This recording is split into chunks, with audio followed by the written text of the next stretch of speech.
High fly ball into right field. She is gone. In a year that has been so improbable, the impossible has happened. This one by Mattingly. Oh, hang on to the roof. Goodbye home run. Don Mattingly. Tucker waits one. Deep left field. Down the line. That ball is out of here. Out of here.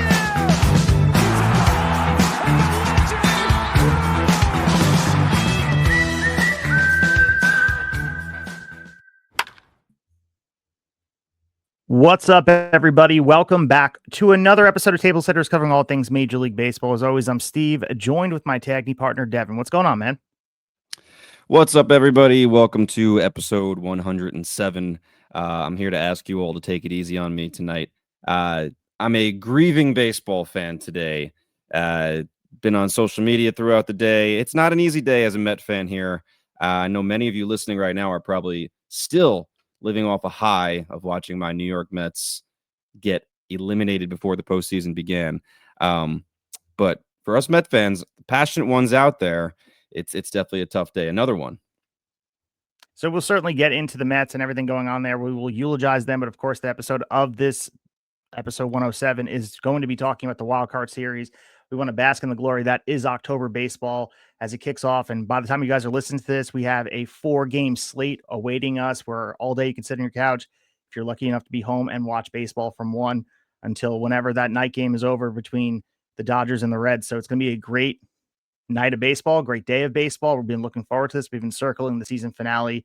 And like I said, we'll get into that. But if you want to support our show, you can follow us on social media at Tablesetters Pod on IG, also on the X Machine as well. Devin run the X Machine over there, mostly running conversations, posting some polls. We're going to really get cooking with a lot of the conversation for the postseason. Devin posting a lot of analytical threads and talking about all these series in depth. And it's a good comparison piece and a companion piece to our episodes to read along and find out what our thoughts are. And then this will be us expanding on it. Yeah, no doubt about it. This is a wild card series preview episode. 97% of the episode will be spent on that. Now, I think we are going to get into it here. Some of you out there might be like, oh, they're going to spend some time on the Mets here. Why? Just talk about the playoff teams. Listen, let's not kid ourselves. Yes, I'm a Met fan, but this is also one of the biggest stories in sports right now. Right? It's all over the place. So we're going to talk about it. With that being said, I've asked Steve to put a 5-minute clock on me to go through this. And I want Steve to participate in the conversation too. I don't want it to just be 5 minutes of me talking myself. But we're going to talk about a few things. It's 24 hours, a little more than 24 hours removed now from the Mets losing 4-0 to the Miami Marlins, a team that just absolutely loves eliminating the Mets before the postseason begins over the years here. But let's get into it here. So Steve, you ready? You can hold me to it. Hold me to that 5-minute thing. And we'll get some stuff out here. And I'll be honest, later, once the postseason's over, sometime in the offseason, hopefully we can get a guest on here to that's close to the Mets to kind of talk through what might happen with them in the offseason. Because once again, like it or not, they're going to be one of the most interesting stories in the offseason this year for sure. All right, so we're kicking off the 5 minutes here, and I'll give you the platform to talk about this slow collapse because this wasn't just this immediate thing. This was an excruciating Michael Myers march towards hell that the Mets are on for, I guess at this point, 3 months that we witnessed some really bad baseball. Yeah, and that's the interesting part of this collapse here is it was such a slow burn compared to some of the other ones. We talked about 2007, which was just absolute nightmare where they just tanked and the Phillies went on quite a run. This one was devastating because it took so long and they finally put us out of our misery and no one chased them down, which makes it even more pathetic. The Reds lost their last game of the season. They had 83 wins. Like they didn't chase us down. And all love to the Reds, by the way. A very likable team. Love Terry Francona. I've said on the show before how big of a fan I am of Ellie De La Cruz. So nothing against them at all. So the Mets, here's the thing. We now have Steve Cohen putting out a statement. We now have David Stearns held his end-of-the-year press conference. So there's more to dig into rather than just all of us throwing blame around. I've already done that on Twitter a little bit. Steve Cohen basically apologized to the fans, which I think we did kind of want to hear because early in the season, he told us we had to get our asses to the stadium, and we did. One of the highest attendance stadiums of the year among baseball. So we did our part and they did not do theirs. David Stearns was the guy I think you and I both put blame on before the collapse was complete last year. 9 out of 10. Last week, sorry. 9 out of 10 on the rating scale. And I will say, he got me back a little bit with his press conference today. I thought he said pretty much everything I wanted to hear him say, and I want to get into a few of them. So first of all, one of the things that stood out to me, he says, I think Steve Cohen expects excellence from our organization, and we did not display excellence this year. We've got to do better. All right. So right off the bat, sounds like he knows Steve's going to want better. Fans are going to want better. They're going to have to do something. It cannot just be adding a couple pieces around the edges. It cannot be reclamation projects like he's done in the past. When getting into specific players, talking about Clay Holmes, I think Clay had a very successful year. So it looks like, to me, Clay Holmes is an interesting piece going into next year. He was very successful in his first year as a starter. Maybe he can go deeper into games next year, or depending on what happens in the offseason, I could also see them asking him to go into the bullpen and be the setup man for hopefully an Edwin Diaz that is back with the Mets. He can opt out, so that's a whole nother subject. He hasn't made that decision, so not a lot to get into in there with that thing yet. Kodai Senga, this was interesting. David Stern says, Kodai's had 2 very inconsistent, challenging years in a row. We know it's in there. We know there's potential. We're going to do everything we can to get it out of him. Can we put him in ink as making 30 starts next year? I think that would be foolish. I loved hearing that. He's not just going to hope. Hope is not a strategy. We know Senga can be good. Senga basically the other day said he just needs to start from scratch, completely rebuild his mechanics, which is pretty shocking to hear. But they're not going to count on him. I like to hear that. He said, this is maybe to me the most interesting quote. The most fixable thing he thinks going forward is run prevention. That's where we fell short this year. And then he went on to say something kind of further about that. We need more innings out of our starting staff. I think we're going to have to be open-minded on our position player grouping so that we can improve our run prevention. To me, I wonder if that means, hey, guys, we're not spending on Pete because we need to put that money towards pitching. That could mean, hey, that group of young players, Mauricio, Beatty, Vientos, Acuna, we're going to move some of those guys. It could mean Pete and we want Pete back, but Pete and Soto need to kind of split DH because we want to get better on defense, and we're going to get some guys that can help us at first base and the outfield in the defensive part. Overall, when I listen to him, I think he's got the right idea. Now he's got to act on it. A guy like Shane Bieber is going to be out there in free agency. Zach Gallen, there's some Framber Valdez. There's other guys maybe on the trade market. So I'm sitting here kind of hopeful, but also just extremely disappointed that has not gone away, and I don't think it will for a while. Yeah, as we have 40 seconds at the clock, and very well said. I think that a lot of this is just the disappointment from the fan side of things, but also just looking at it from a logistical side of things for how much money was spent on the field in the Mets and the excitement of Juan Soto. And with the expanded playoffs, to watch a team like the Reds back into the playoffs, like you said, good story, Terry Francona and Ellie De La Cruz, a lot of exciting pieces there. Ultimately, this was tailor-made for the Mets. Like the bare minimum was making the postseason. And this scenario, no matter how they were collapsing in real time, falling at a very snail's pace and falling apart as we were watching in real time, I don't think anyone really expected that they wouldn't make it. And it was there for them to take it.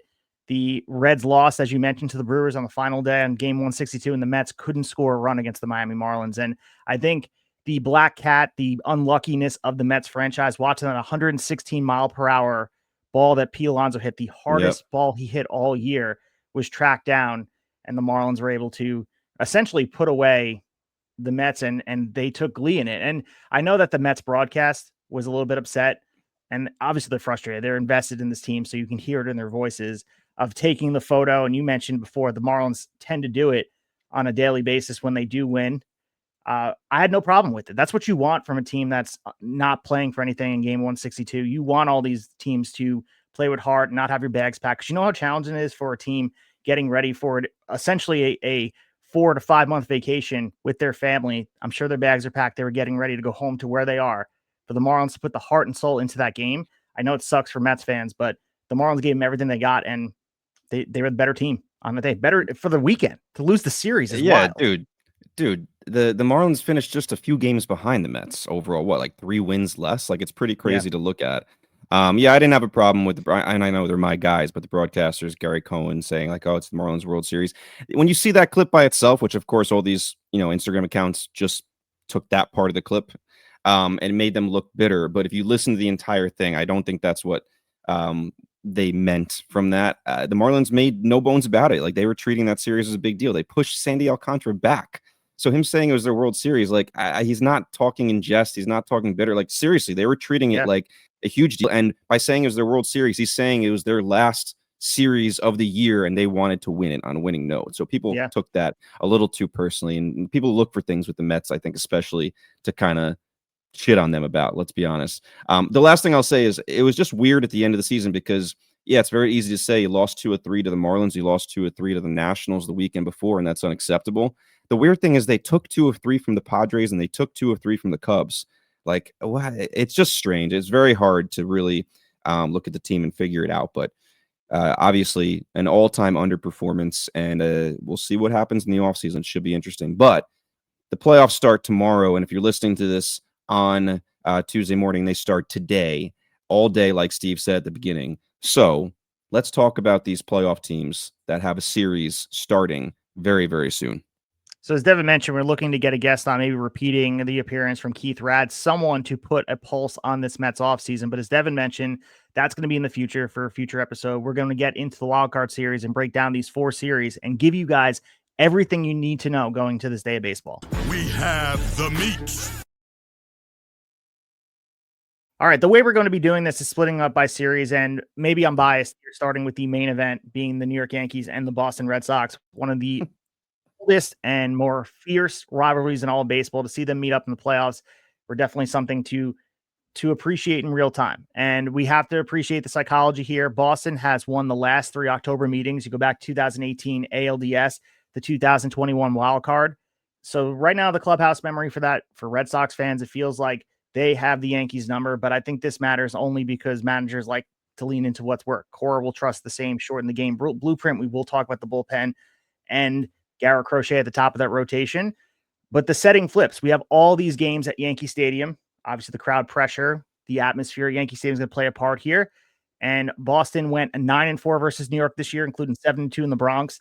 The Yankees won 3 of the final 4 head-to-head, which is useful because I think it reflects on the both clubs after the deadline changes. And looking at the Yankees' path, up and down season, similar to the Mets we just eulogized, they are coming in winning 11 of 12, losing the tiebreaker to Toronto, but going out winners, making them play this wild card. So I think they're already on a path with urgency. We will talk about the rotation plans that are set to take on the front load aces and the matchups. But your initial thoughts on this before we start breaking down offense, bullpen, all the other X factors.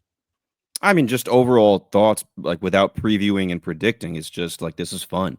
It's a little bit toxic, but this is fun. We have not seen them meet up in this best of 3 wild card series that is now only, what is this going to be, the 4th year of this format. We have not seen these 2 teams meet up in that way, a series that will take place completely at Yankee Stadium. That's one of the unique parts of the wild card series these days. So I think it's fun. I think the opening pitching matchup is basically as good as it gets. 2 very, very different style pitchers, but both extremely, extremely effective in their own way. And this is maybe the most unpredictable series in my mind. That's my initial thoughts.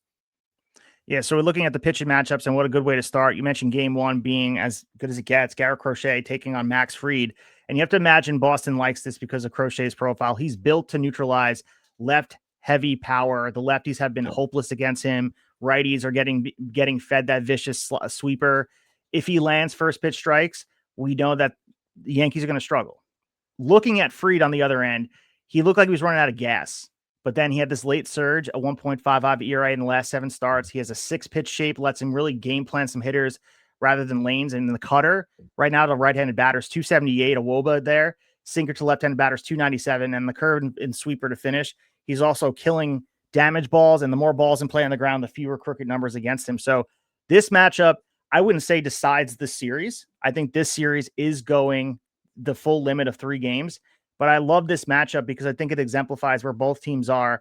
It's set up nicely because both teams were able to have it lined up. I think they both saw the writing on the wall. The Yankees, of course, wanted that AL East. It wasn't to be.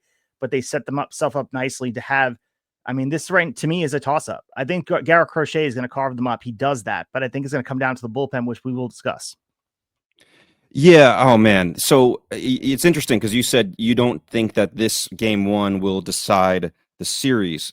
I did a whole thread about this, and honestly, like I was learning as I was researching here. This is not necessarily something I knew at the top of my head. Maybe some people did, but again, small sample size because this has only existed for 3, and this will be the 4th year as far as this format of the wild card series, best of 3. The better seed gets all the home games. But in the short history of this format, the team that wins game 1 in the World Card Series is 12-0. The Wild Card Series, 12-0. That's, I mean, small sample size, yes, but it's not 11-1, 10-2. It's 12-0. 10 of those were sweeps, just 2 games to none. Boom, boom, done. See you later. And then the other weird thing about it is the home team is 4-8. So the Red Sox have a few things on their side now. And that's not to say, oh, because they're the away team, they're going to win. But if they can get game 1, you're going to feel really good about their chances. Overall, the pitching as a whole, not just game 1, the pitching as a whole, I put this one as even, to be honest. Like, I think it's very similar as far as the 1-2 punch and then what comes after that. Bullpen, you might give the edge to Boston, back end of the bullpen, but overall, I really think it's similar. I really, really do. So I think game 1 is of the utmost importance because I think it is really, really even. You mentioned Boston pretty successful at Yankee Stadium this year. I think they're the kind of team that feeds off that energy. You got Alex Bregman, who's been there, done that. Jarren Duran, who just seems like he's the kind of guy who just loves that atmosphere, right? So I think there's a part of it that they're going to thrive off of. But that game 1, we talk about Garrett Crochet, and this goes with the thread I put up earlier today. In 4 starts versus the Yankees this year, he went 3-0 with a 3.29 ERA. I wouldn't call that dominance. 3-0 record obviously is great. 3.29 ERA is good, very good. But we're not talking 1 point something ERA. So they scored some runs off the guy. As a team, the Yankees hit 200 and even 200 versus Crochet for the season. If we talk about careers, if you look at all the current Yankees, their careers against Crochet over the years, collectively batting 222 off of him. Aaron Judge, he's the guy. Interesting stat line against Crochet. Only 3 for 15, but 2 of those 3 hits were home runs, and he struck out 11 times. So it's almost literally home run or strikeout with Aaron Judge versus Crochet, and many more strikeouts than home runs and hits. Interestingly enough, looking at you mentioned the dominance as far as Crochet against left-handers. I think Ahmed Rosario has the best stat line in the of the Yankees against Crochet. I want to say 6 for 9 in his career against Crochet. So maybe we get a Rosario appearance, a surprise appearance in the starting lineup. I don't know what you think about that. But then Fried, very good against Boston this year. 3 starts against them. He went 1-1 with a 1.96 ERA. So a little more dominant as far as the ERA goes against Boston than Crochet was against the Yanks. Now, Boston, interestingly enough, did hit pretty decently as a team, 271 against Fried this year, collectively 256 in their careers. Interestingly enough, Jarren Duran, who I mentioned a minute ago, 0 for 10 with 5 strikeouts against Fried lifetime. So a tough matchup for Duran. You wonder where he shows up in the lineup tomorrow night. So when you look at that, it does look pretty even. Yankees with the home field advantage, but as far as the 2 pitchers and their history against the other team, to me, it appears relatively even. So for game 2, we have Carlos Rodón with Brian Bayo, and this is a good matchup as well. I think the edge goes towards Carlos Rodón, and you look at what Bayo has done. The low 17.7 K percentage is going to be a constant parade of the balls in play. And I think if he's behind in counts, the Yankees are going to top to bottom. The hard contact may be a trouble and might turn singles to 3-run innings. And I think the Yankees can capitalize in this matchup, which is why, I mean, the historic side of it, which being 12-0, that's something you can't ignore. It sets the tone as a short series. It feels like it's a downward slide if you're losing that game. But I think the matchup does benefit the Yankees on both sides of these game 2 and 3 if it gets to that point. And I do think the series is going to the limit, which is like, I honestly kind of expect the Red Sox to win game 1. The way things play out, I think Crochet is a dog. I think Fried has been great, but I think what Crochet has shown easily could be the AL Cy Young if it wasn't for Tarik Skubal, who's had another remarkable season as Strikeout well. leader. Yep. So, and then game 3, if needed, we got Cam Schlittler versus Connolly Early or Kyle Harrison. Maybe they go with both these guys. We have not had Alex Cora make this clear about who it's going to be. Schlittler, I mean, this guy is impressive as hell. Just the poise on the mound, 98 miles per hour and a cutter that really just erases righties, 192 WOBA. And we watched him put the finishing touches in the Yankees regular season, and they put up a leader list of the hardest thrown pitches all season by Yankee starting pitchers, and he was littered across the top 10. This guy throws the ball hard. There's something poised about this young kid that I believe is going to play a huge part if the Yankees can emerge out of this series. And just something I'll sprinkle in here about this series between the Yankees and the Red Sox. I believe this is the one major roadblock the Yankees will face. If the Yankees get out of this series and are able to emerge into a DS series against Toronto and then be able to get to a ALCS, God willing, for Yankee fans, I think this will be the hardest matchup just because the history, the emotions, as you mentioned, the toxicity between both fan bases. There's a lot of pressure playing Boston. Maybe it's not the old Don Zimmer, Pedro Martinez type of energy that we used to have, but there's still a lot of bad feelings between both these teams. Think about Aaron Judge with the boombox playing New York, New York, and all that stuff. That's not too long ago. These teams don't like each other. As far as the Boston side of things, with Connolly Early and Kyle Harrison, Early's tiny sample size, of course, 36.7 K percentage, 5.1 walk percentage, and his sweeper it looks like it's straight out of a cartoon. Like if you've seen Connolly Early, this guy has shown a lot of glimpses. He's young though. He has not shown it's a small sample size. And I'll say, being a Yankee fan for a long time, those are the guys that give the Yankees trouble when there's not a huge book out on them. They just baffle the Yankees. So they got to score a lot of runs early in that game, pun intended, or find a way to hit them. But I think game 1 is going to be the best game, obviously. And I think it's really going to come down to the bullpen, because I think we're going to have matching performances from Crochet and Fried, and whoever blinks first. And then I guess that leads into the offense. I know you mentioned before, it's hard to not jump all over the place because I know people are getting ready for game 1 and we want to preview the whole series. And I think game 1, like you said, is going to set the tone regardless. Can I just make a couple? Of course, yeah. Let me just give a little more pitching stuff before we move on to offense, so I don't miss it here. First of all, just comment on your game 3 stuff. If they get there, how fun would that be if it was early against Schlittler, like the young guns in game 3, heart rates of those kids, like early, even less of a sample size, like you said, as good as he's been, like, can he calm down enough early in that game, Yankee Stadium, enemy territory?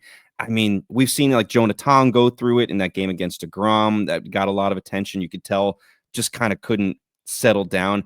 I'm not going to sit here and tell you I know everything about Connolly Early's makeup already, but I just feel like that's a really tough spot for a kid with Lucas Giolito. The breaking news today that he will not be available for this series. But if we go back to first game 1 and then game 2, a couple other things that I think are noteworthy. Listen, this is not Max Fried's first rodeo in the playoffs. Okay, for Garrett Crochet, this is what he's been waiting for, this kind of atmosphere. And I think he's going to be ready for it. Max Fried, a lot of playoff experience with the Atlanta Braves, as we know. Not exactly a great playoff performer. And I think a lot of baseball fans are aware of this. 2-5 in the postseason with an ERA of 5.10. And that's in 20 appearances. So not a small sample size as far as the postseason goes. So a little bit of a concern if you're looking at, but yes, it's in a different uniform. So maybe we throw it away. I don't know how people would feel about that. Carlos Rodón, to go to him, game 2 starter. His season against Boston, 5.74 ERA in 3 starts this season against Boston. So they only hit 200 against him. So it seems like maybe some bad luck there. You would know better than I did. I'm sure you remember some of those games for him. Rodon's the kind of guy, to me, you're either going to get to him early to beat him, or you're going to wear him down and he's going to shut you out for 4 innings, 5 innings, and then all of a sudden maybe they leave him out there too long and they get to him and beat him up a little bit. But he's the type of pitcher that if you see him in the first inning, you kind of know what you're going to get. I think if you've been watching him long enough, the first batter, the control and watching his body language on the mound, if he's going to be sweaty Rodón out there, you know what you're going to get. And if you have the poise Rodón, you know what you're going to get. So there's two sides of that same coin, and which one we're going to get. We've seen he could be the ace of the staff. And then we've also seen him put the bullpen in a really bad place to start the game. Yeah, no doubt. And the one thing we do know is it has not really gotten much cooler here in New York. So we know he'll sweat through his jersey like he does a lot of nights. But that's all I wanted to get in there. Just a couple more stats there that I think might be important historically. So let's get in the offense. What are your thoughts as far as who has the advantage there? I mean, the Yankees, if you look at just the sheer numbers, just on averaging 5.24 runs per game, 274 home runs. That's the leader by 30 home runs. The Dodgers are trailing them as well. And just for context, I posted this in our group chat earlier today, just comparing the Guardians. And I understand the Guardians are a postseason adjacent team. I understand they won the Central, got to give the respect on it. But offensively, they are the worst, and we will preview that series. They are the worst offensive team in full to ever clinch a playoff spot. So let's just keep that clear. Just to put in perspective what the Yankees have done this year. Of course, you start Aaron Judge, the captain, winning the batting title, potentially an AL MVP. His historic line, I mean, you know the numbers at this point, 331, 457, 688, 53 home runs, 205 WRC plus. The game plan will bend around him. But you also look at the rest of that lineup. You have 7 different 20-plus home run bats. There's no soft landing spot for Boston here. And you look at the young Connolly early we just mentioned before. You look at Brian Bayo. There will be guys in there, maybe some middle relievers that you may have a multi-run swing. And if the Yankees go down early, it doesn't mean they're fully out of a game. I also love the offensive piece for Boone. You mentioned some of the guys that are coming off the bench. Ahmed Rosario, Austin Slater has gotten a lot of buzz. I know that he's traveling with the team, and we may be potentially seeing him there. Boone has levers to use here. Look at Goldschmidt coming off the bench, Wells catching for Fried, the rapport there. And then obviously optional, you can move Bellinger to center field. You can move Austin Slater to left field. Rosario at third base. I mean, you mentioned the numbers against Crochet. That's something to consider as well. You don't want to get too cute and start not playing your everyday lineup. The offense clearly does its job, scoring the most runs per game. And obviously Caballero, I think, is going to play a piece. And this interesting part, I understand everyone was stuck on, is it Volpe? Is it Caballero? Who's going to start at shortstop? Caballero is going to play a part here because he's going to add some pressure on the bases where the Yankees never really had this in the postseason. They're able to put a lot of pressure on the Red Sox pitching. Leads the league in stolen bases, 48 to be exact. He will be a problem late, even if it doesn't start the game. Expect him to be on the bases as well. And I gave a lot of grief to Jason Dominguez. His role essentially with this team has been pinch running for Giancarlo Stanton. We've seen it at the end of the year, essentially, to keep Stanton fresh. Last at bat, put Dominguez out there. He himself has shown a little bit of speed as well. So the Yankees have a lot of depth on this bench, and they did a really good job. I know people want to throw praise to Cashman for building up the bullpen, and maybe some of those pieces work, some of them didn't. What they did to get Slater here and Rosario and Caballero, there's a lot to be proud of here for the Yankees, and there's a lot of levers to pull for Aaron Boone. Yeah, and speaking on Cashman, just really quickly before we get back to the preview, man, he deserves a lot of praise. He's taken a lot of crap over the last few years, saying he needs to be fired. I think a masterclass this year from the time Soto signed elsewhere and he reacted right away. And then Garrett Cole, you don't have him for the season. To not have those two guys after last year and match your win total from the year before without you went to the World Series, that's impressive stuff. And you gotta give it to him and shout him out because he did a very good job here. Yeah, I think the offense, it's a clear advantage for the New York Yankees here. On base percentage led second in the league as far as team goes with 332 on base percentage, only second to Toronto by like a point. And their slugging percentage way past everybody. That's a great combination, right? Get on base at a good clip and then punish them, right? All right, we'll take our walks and then we're going to punish you. They're a healthy team right now, I'd say. So they can be super dangerous. I mean, obviously, the Red Sox are going to do whatever they can to not let Judge beat them. It'll be very interesting to see how Crochet pitches to Judge with 11 strikeouts and 15 at-bats under his belt, but also giving up 2 home runs to him. Like, does he go after him? I think early for sure. If it gets tighter and is like the third time around the order, is he still going to attack him? It'll be fascinating matchup to watch with that stat line that we referenced before. But overall, I think a very clear offensive advantage to the Yanks. And a part of that goes to the Red Sox missing Roman Anthony. Yeah, he's a rookie, but I think they were a different team with Roman Anthony in there. He causes a lot of problems. Speaking of on base, like he knows the strike zone, knows how to get on base. Hard hit rate is fantastic. He knows how to hit the ball hard, so he can punish you in that way. They've missed him. If they get deeper in the playoffs, we may see him. But right now, they're going to have to put it together without him. Yeah, I completely agree. I think he's the true hammer in that lineup, and that speaks a lot to what Roman Anthony meant to this team. They are a different lineup with him in there, and you look at the guys that have, they've done their things here, Bregman as well, and Duran you mentioned before, and they are going to be pieces here. But I feel like, and again, it's hard not to throw that much praise on a Roman Anthony because he's a rookie, but watching the Red Sox play in real time, he keeps everybody together and holds them accountable.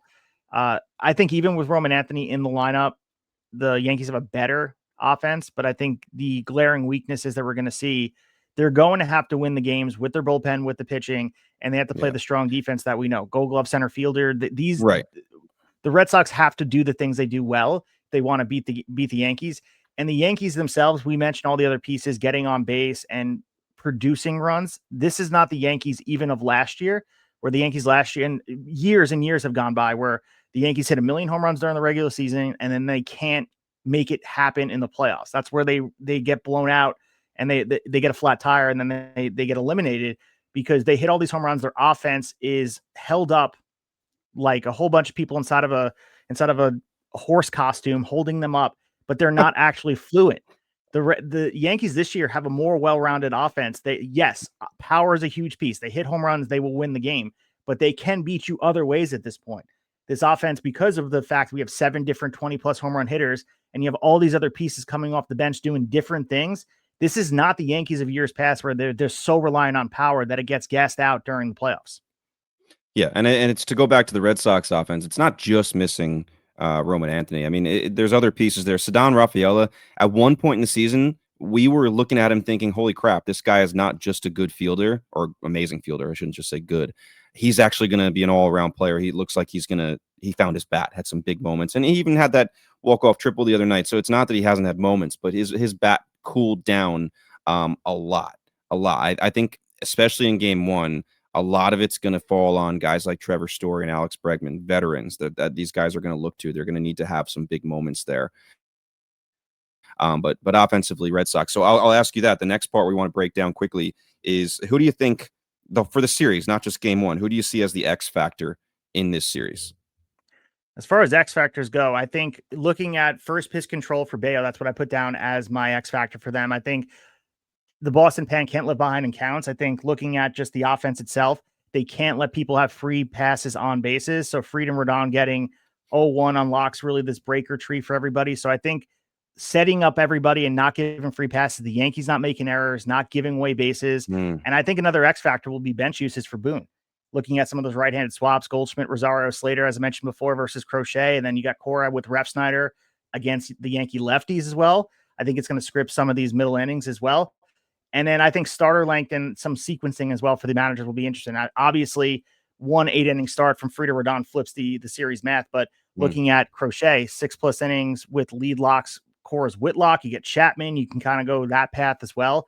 And the base running pressure is going to play a part.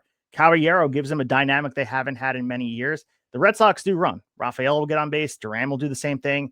I think the willingness to run, obviously, you got to look at the manufacturing runs late in games. Game one's going to be interesting to watch the strategies, and just the X factor will be playing sound baseball on both sides for the Yankees and the Red Sox. The Yankees have to shake free of the ghosts that have established themselves. There's no doubt about it. If something happens where it feels like it's more of the same from last October, they got to be able to field the ball and throw it to first base. I know that sounds simple, but these things start to build on each other. You don't want to get the yips. And keep in mind, all these dudes are thinking about it. Judge, when that first fly ball gets hit to him, he's thinking about it. I'm sorry. That plays a part. You don't want to make a mistake and things get contagious like that. Yeah, and Alex Cora has already prepped his team for that kind of stuff. Like, let's make them pay. Let's try to force them into a mental or physical mistake. Like, they're going to look for that. A guy like Cora, Bregman in there with all that experience, they're going to try to expose them in that way. My X factor, I try to keep it to one thing. I have 2 for this one, and they're both on the Yankees side. Max Fried, number 1. I just told you the history of Game 1 winners in the wild card series since 2022, 12-0. So the Yankees need to win it. They need to win Game 1. If you lose Game 1 at home, you start to feel the pressure because then you're very close already to being out after this long haul of getting to the playoffs, nearly winning your division. What a disappointment if you lose Game 1 and all of a sudden you're on the edge of being eliminated. So Max Fried, with all that, pretty poor postseason history, although he's a great pitcher overall, that's a concern. You need to have him go out there and match Crochet or come pretty close to matching him, I would say. And then the other thing is Giancarlo Stanton. Let's not forget how freaking good, not just he's been recently as far as power. Just think about last postseason. Yeah, Juan Soto was great for the Yankees. Stanton was even better. Stanton was a monster. He picked up the slack of Aaron Judge once again, for the most part, not being able to perform in the postseason. Had a couple moments, but overall, the stat line was not good for the superstar there. So Stanton, man, he makes these guys pay. I will watch him very closely in this series. And if the Yankees move on for the other series too, I just think if he's healthy, he's out there, he can be a monster. He seems to live for these playoff moments. So those are my two guys, Fried and Stanton. I think play a big part here, one way or the other. So when we were chatting, I'm looking at some of the defensive stats, and you mentioned Ceddanne Rafaela. He's considered the best center fielder as far as advanced metrics go for a center fielder, just putting that there, racing gap pulls and all that. And the Yankees as well. I mean, you could have that play a huge difference here. And also looking at Austin Wells as far as the elite side of framing pitches. I know this will be a thing gone by eventually. We have robo-umps. He is top 5 saving strikes for Max Fried. So seeing that play out in real time, we'll see how that plays out of being able to get off the field and figure this out. Defense is going to play a part here. And I'm also curious with Anthony Volpe and the things that went on this year. Will Boone start the game at Caballero? Will he pull him out late for defensive? Like, that's going to be a decision that has to play a part because, as I mentioned before, there are ghosts for this 2025 season that come in from 2024. The way that the World Series ended for the Yankees in Game 5 with the errors and all the things we saw, you don't want that to creep up. And I'm not saying these guys are professionals. They're not thinking about this at night. But when one thing's go wrong, you start thinking about it as it goes. But just want to put that out there because there's a lot of decisions to make. And I think Alex Cora versus Aaron Boone is going to be a storyline more so than we really see in a lot of baseball series. It's going to be, there's a lot of minds to meet and a lot of chess to be played. It's going to be interesting to watch. Two of the best to do it right now. Yeah, for sure. And I think if Boone loses a series to Cora, you're gonna hear some more. You're gonna hear something you haven't heard in weeks, and that is to fire Aaron Boone. That has calmed down a lot over the last few weeks. But I'll give you my pick here, and it's interesting because sometimes you just go with the gut. Now, this also relates to my preseason World Series pick, and I stuck with them at the All-Star game when we allowed ourselves, if we wanted, to change our postseason picks. I've gone with the Red Sox winning the World Series all year. Now, I don't know if we're going to put our updated brackets with the actual playoff teams up here. I know you and I sent them to each other before coming on to record, or if maybe we'll do that at the end. I don't know how you want to do that. But what I will say is I actually don't have the Red Sox any longer going all the way to the World Series, but I do have them winning this series. And to be honest, the analytical side of me thinks I'm wrong. It's more of a gut here. Seeing them play each other, and again, I know the Yankees got the best of the Red Sox the last time they met up. I still haven't seen, and we still haven't seen Aaron Judge just light it up in the postseason. And in a short series against your arch enemy concerns me. I just have this vision in my head, could be completely wrong. Very, very good chance it's completely wrong. I just see Max Fried giving up a few runs in the first inning, and that kind of controlling the rest of the game. Crochet going out there, Yanks squeezing the bats a little tighter than they need to, and the Red Sox walking away with Game 1. And I think if the Red Sox walk away with Game 1, they win the series. Not necessarily in 2, 3, I don't know. I just think they win the series if that's the case. So that's my pick. And again, I'm not going to sit here and be like it's because A, B, C, and D. I just told you I think the Yankees have the better offense. I just told you the Red Sox and Yankees, I think, are pretty evenly matched on the pitching side of things. So with that being said, you would think I'd pick the Yankees, but I'm going a little bit with my prior picks to kind of not just completely erase those, and also a little bit of a gut feeling on the Max Fried stuff. Yeah, I think there is a path for Boston to win the series. As you mentioned, they're very evenly matched. They have played them tight all year. The versions of each other, we've saw the Yankees take 2 or 3 recently. So there's an apples to apples comparison. I think Crochet does win Game 1. How Cora manages the bullpen, by the way, AL's best bullpen ERA wise. Talk about Aroldis Chapman, the magical seasons he's had. There is a path for Boston. I, however, am going the Yankees. I think the path, you need one ace level start from either Fried or Rodón to figure this out and make sure the pen is okay for the other game. I think the lineup has multi-source power. As I mentioned, 20 plus home runs scattered throughout that lineup. They will punish Bayo, Harrison early, some of that bullpen. They will hit for power, and there's no game they are out of at Yankee Stadium. So they're the best offense in baseball. They will capitalize on some of the pitching, that low K rate, putting balls in play. Obviously, Boston's clearest edge is the bullpen. I think you mentioned before, Crochet plays a part, but I think he gets neutralized by Fried.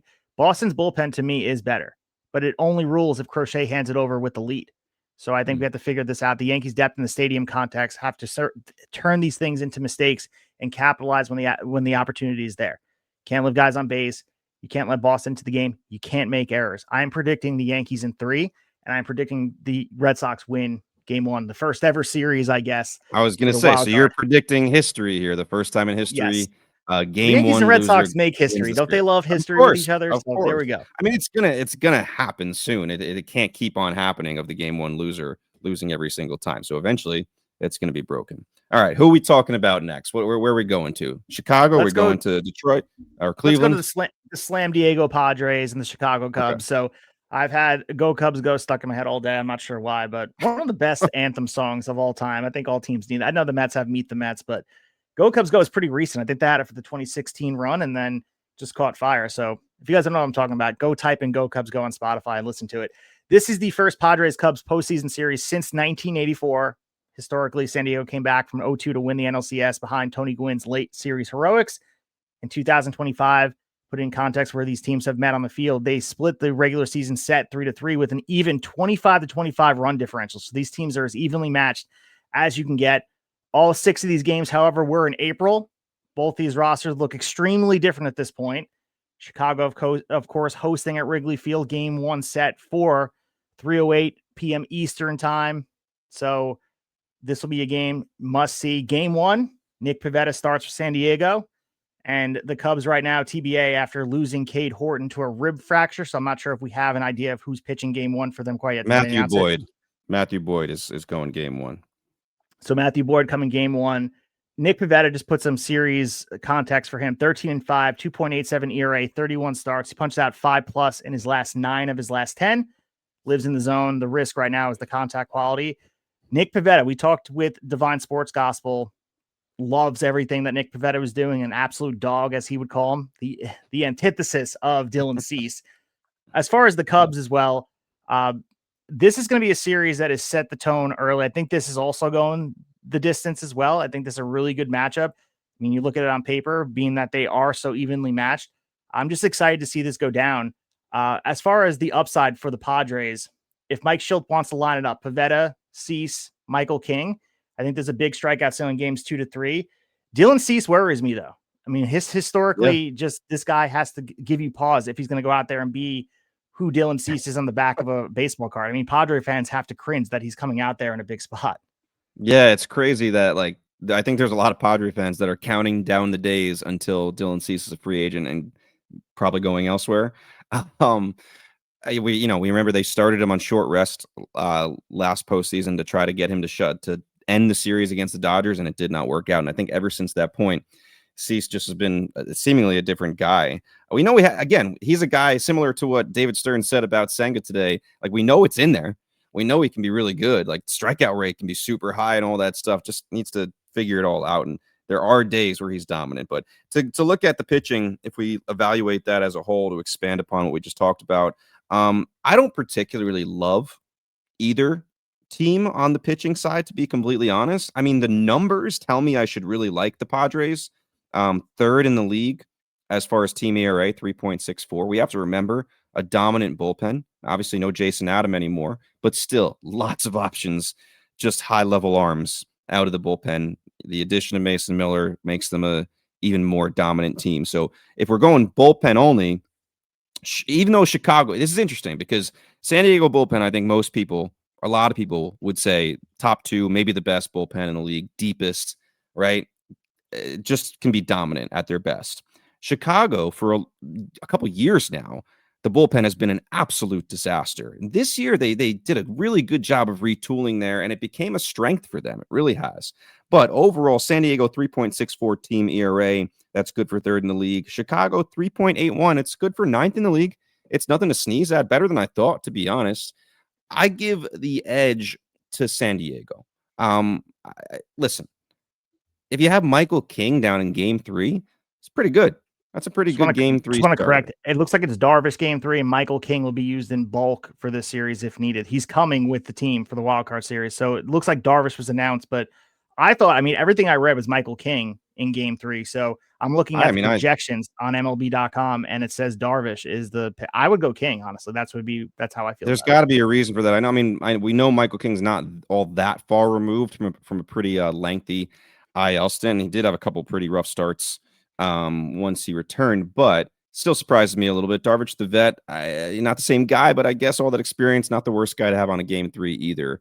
I like. Who can forget Michael King's last year? Scoreless 12K in the wild card gem last year. So this guy can show up in the moment. Like, I think of him in that moment. That's why I picture him taking the hill for the Padres. But who knows? I mean, like you said, Darvish can start half the game. It's a short series, so you can bring everybody there. I still like San Diego a little better. Matthew Boyd was great for so long and kind of hit the skids in September. You still like the pitcher he's become. Shota Imanaga has been an absolute home run machine. Just 20 home runs in his last 70 innings pitched. Home runs in 11 of 12. So he's giving us a long ball big time. There's like no zip on the fastball, and it just doesn't look like anything's confusing or fooling anybody there. They're getting some good swings, hard contact, lots of barrels. Pivetta, if we look at his history against the Cubs this year, 2 starts against them this year, actually. 4 ERA. As a team, Chicago hit 286 against Pivetta this year. Career-wise, collectively against Pivetta over the years, current Cubs are hitting a collective 306. Pretty solid. One note here, Justin Turner, who, again, has been kind of a fringe player for the Cubs. He's 5 for 8 with 2 home runs against Pivetta in his career. So maybe you see Justin Turner, a vet there with lots of playoff experience in that lineup in game 1. If we look at Matthew Boyd, 1-1 with a 1.59 ERA against San Diego this year. As a team, San Diego hit 256 against him. Collectively over their careers, the Padres are hitting 274 against Boyd. And how about this? This is one thing Cubs fans are going to like to hear.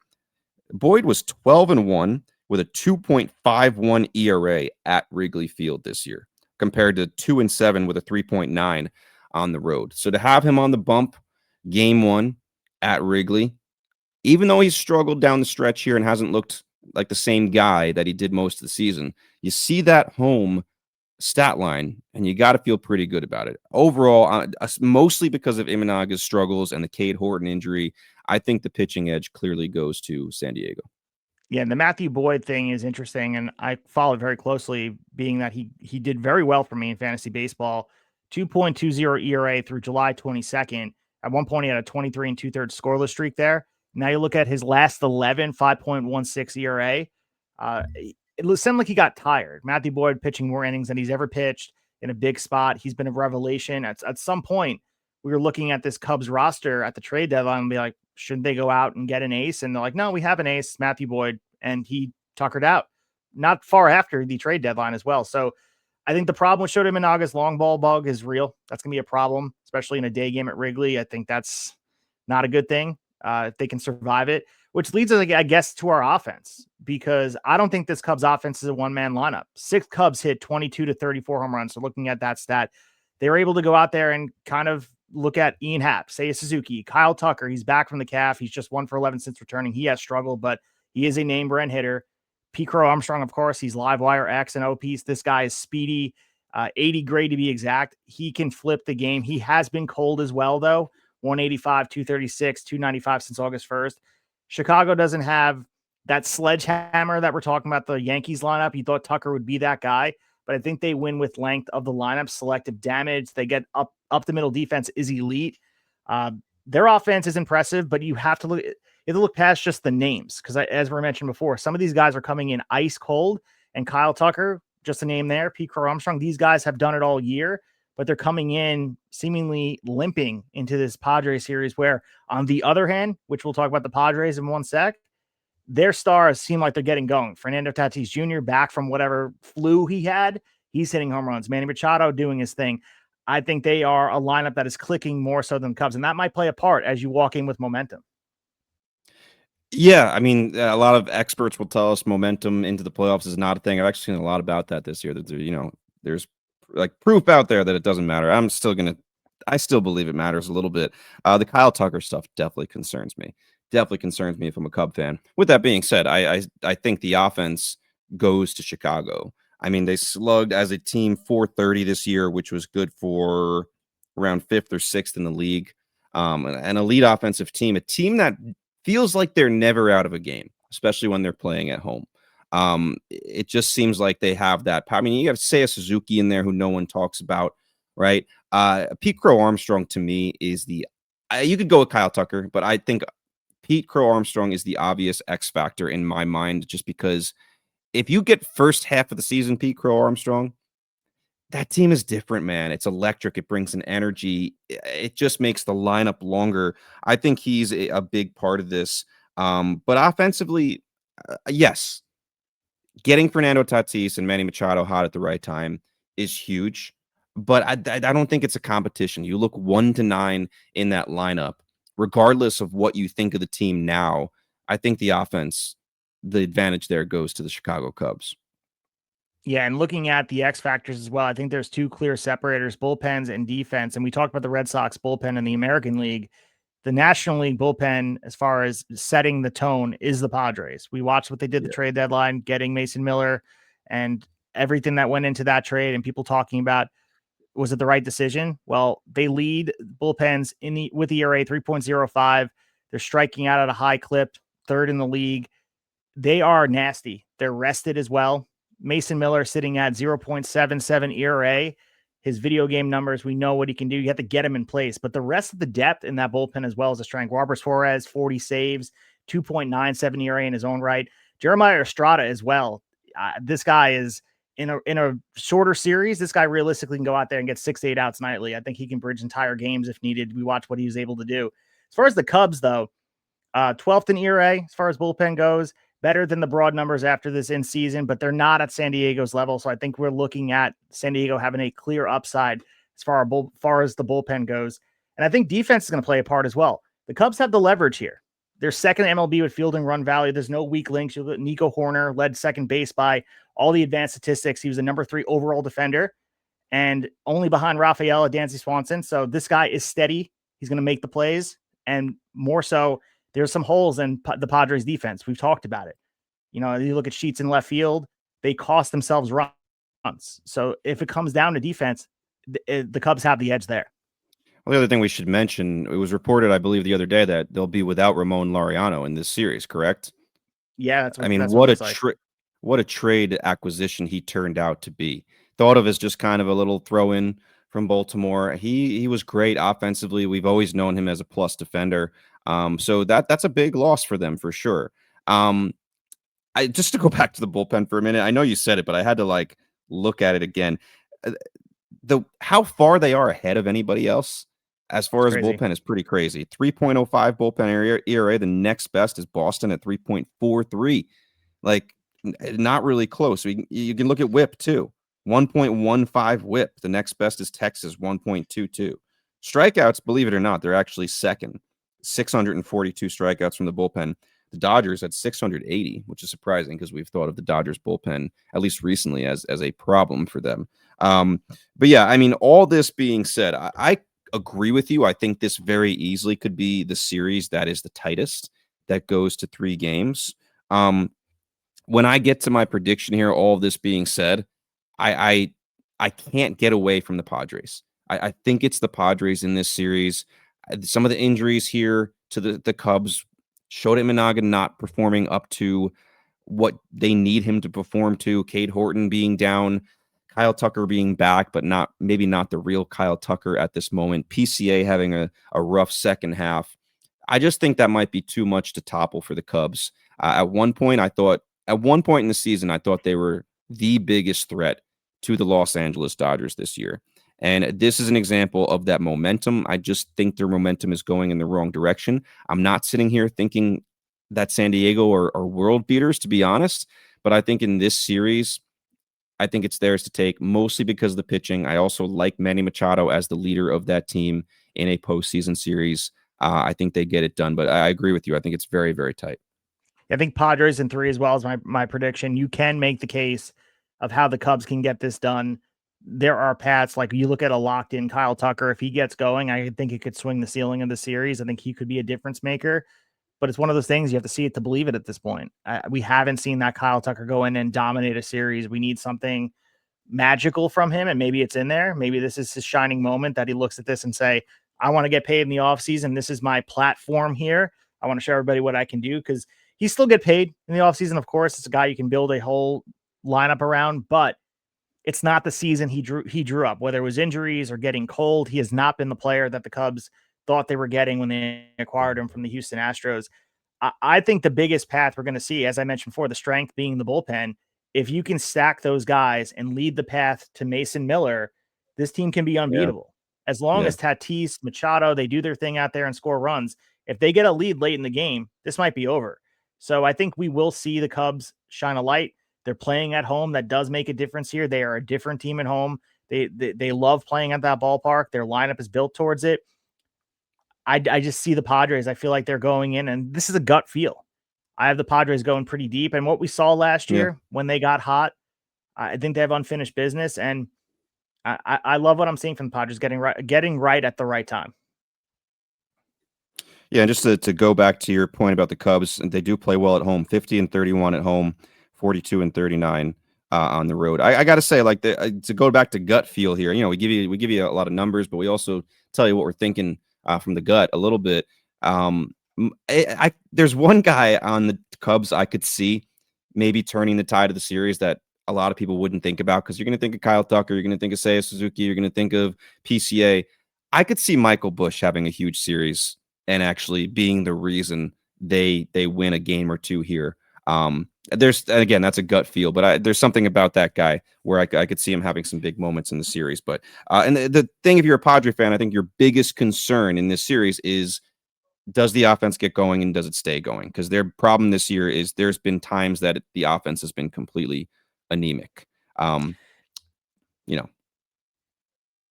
Yeah, no, it's definitely one of those things. And like a lot of the teams we're seeing in the postseason, there is a thematic nature to this where there's been a lot of cold spells. Gone are the days where you have an end-to-end team that has been good all year. Every single team we will talk about, whether it's this round or next round, have gone through spells during the season where they don't look like a postseason team.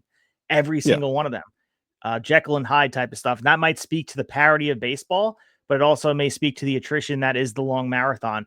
But speaking of marathon, we have the same dance, a new entry time between the Detroit Tigers and the Cleveland Guardians. And we're at Progressive Field for all three. Shocker. This is a rematch from last year's 5-game ALDS where the Guardians won.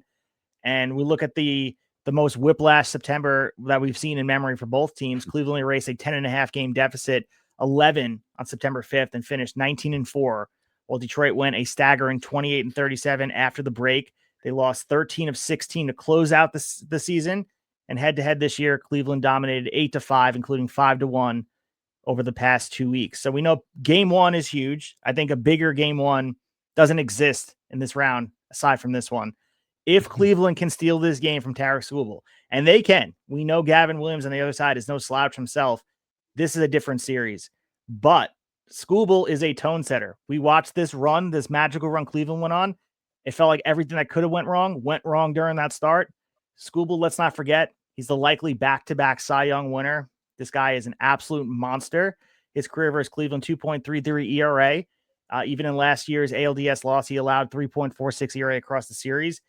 They lined up Sunday specifically to give him this ball. They wanted him there.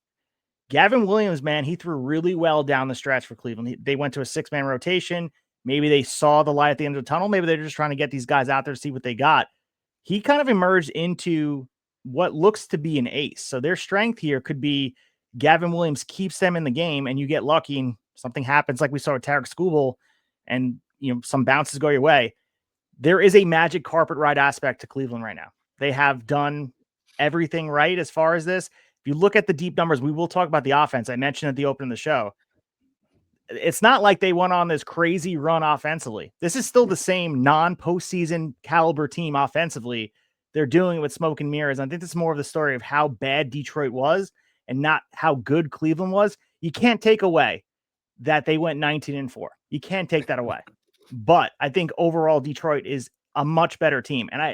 And listen, I could be wrong here. I think this is the closest series as far as like familiarity these guys have played, especially this year. They have been directly connected even recently. Like they just got on a plane and played each other. I feel like we just had them playing recently.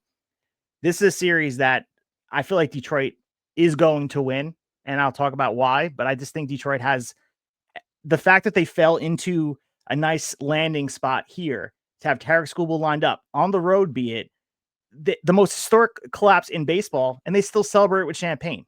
Like I just think that here we are. Yeah, I mean, it's crazy that they have landed in the playoffs after blowing that historic collapse, and they're still could make noise in the playoffs here. I think my favorite meme I've seen going around for the last couple weeks is the one that says, "I don't understand how the Cleveland Guardians do this every year. Their offense is literally Jose Ramirez, Stephen Kwan, and a bunch of raccoons in a trench coat." And there's a picture of them like standing on top of each other in the trench coat. Fantastic. But they're right. I think I was thinking of the raccoons when I said the horses underneath the sheet or something. I was thinking of raccoons. That's fair. That's fair. Okay. You gave us some of the career numbers of Skubal versus Cleveland. I'll give you the season numbers here. In 4 games started versus the Guardians, and he had one just recently where he hit David Fry in the face, and then shortly after some bunts and things like that, he tried to snap it through the ball through his legs to first base, and everything fell apart. Even with that start being included here, Skubal went 1-1 in 4 starts with a 0.64 ERA against the Guardians this year. Is that good? As a team, Cleveland has hit 165 against Skubal this season. Current Guardians are hitting a collective 224 in their careers versus Skubal, a little better. And surprise, surprise, the 2 Guardians that have the most success against Skubal, Stephen Kwan has a 316 average against him in his career. Jose Ramirez, 333. All right, so there are some guys that have an above 300 average against Skubal, and we know they're going to play a form of baseball that's just going to try to get under your skin, and they're going to play small ball and do whatever they have to do to get Skubal out of the game in their mind, hopefully before the 8th inning is started. I think that's what they're going to look for. But we got to talk about Gavin Williams as well. You alluded to he looks like maybe he's finding ace form. You can't forget about the history of Gavin Williams. He was at one time probably the number 1 pitching prospect for a year or so before he came up. And I was a fantasy baseball owner of his as a prospect for a while. I believe I traded him shortly after he reached the majors. It took him a while. Here to kind of find that ace form. But his comp used to be Garrett Cole. People used to say a lot. Gavin Williams reminds me of a young Garrett Cole. We think he can develop into that kind of pitcher. So, like, we still may not have seen the best of Gavin Williams. He was fantastic down the stretch. The entire Guardians rotation, let's be honest, was really, really good. Even Tanner Bybee, who was frustratingly bad this year, found a really good form in the last month of the season. Gavin Williams versus Detroit this year. Williams, very good, almost as good as Skubal against Cleveland. Williams was 2-0 in 3 starts against Detroit with a 1.06 ERA. As a team, Detroit hit 136 against him.